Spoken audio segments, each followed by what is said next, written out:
Number one, by the way, Bill Gates. Most of these 68 are Americans. Not all, not by a long shot, but most, more are Americans than any other nationality. Although you'll be surprised at how many Chinese people are entering these ranks. But for the moment, it's mostly an American phenomenon. Has names like Bill Gates and Warren Buffett and folks like that. Okay, the 68 richest people have together, if you add up the wealth each of them has into one big pile, the 68 richest people have the same, a bit more wealth than the bottom half of the population of this planet. That's 3.5 billion people. Okay, I assume in this room there are people with moral and religious commitments. They fancy themselves good Christians, good whatever. You want, someday, I need to have explained to me how you square that kind of a commitment with the number I just gave you. 68 people have more wealth than 3.5 billion. And let's remember two things. One, the 3.5 billion are the 3.5, the poor, half of the human race. Those are the people who die early of diseases they don't need to die of. Who have bad housing, bad education, bad fill in the blank. They suffer. They suffer a lot because they're poor. And then there are 68 people who have more wealth than they do. Here's something to think about. If we cut the wealth of those 68 in half, they'd still be the 68 richest people in the world. But we would have half their wealth to really make a difference in the lives of 3.5 billion of our fellow human beings. You want to square that with your religion? Please?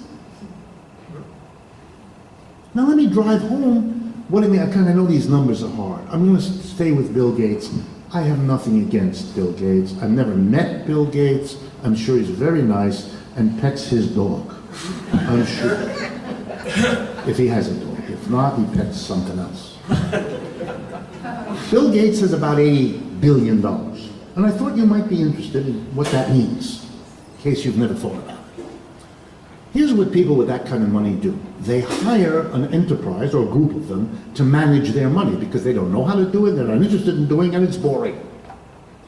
The entity they hire in New York City usually is called a hedge fund. That's what it does. It takes the money of very wealthy institutions or people and it invests it for them.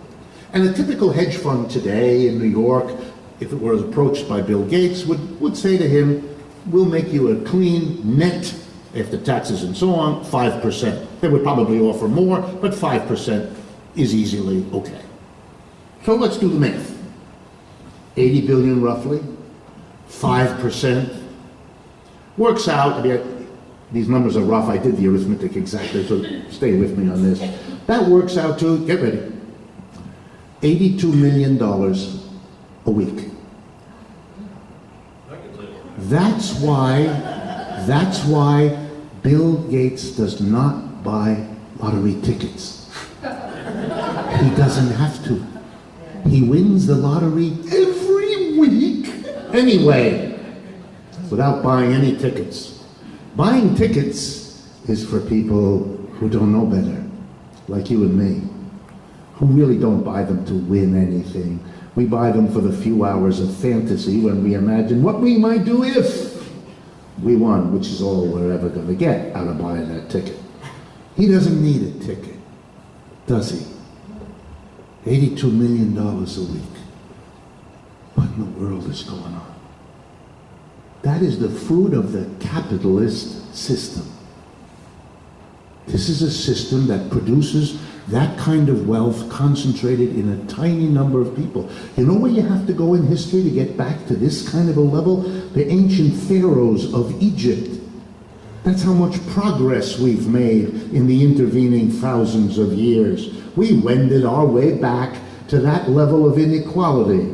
You know, some king embalmed in a tomb that was built by 80,000 slaves slugging bricks and stones up, and we can visit the pyramids to see what's left. What kind of an economic system is this? Why do we permit this? That's what capitalism delivers us. Instability and inequality. What are we doing? Either the instability or the inequality alone should make us question this system. The two together, that's a slam dunk. We ought to be able as a nation to ask and answer the question, can't we do better than capitalism? We can't do better than this.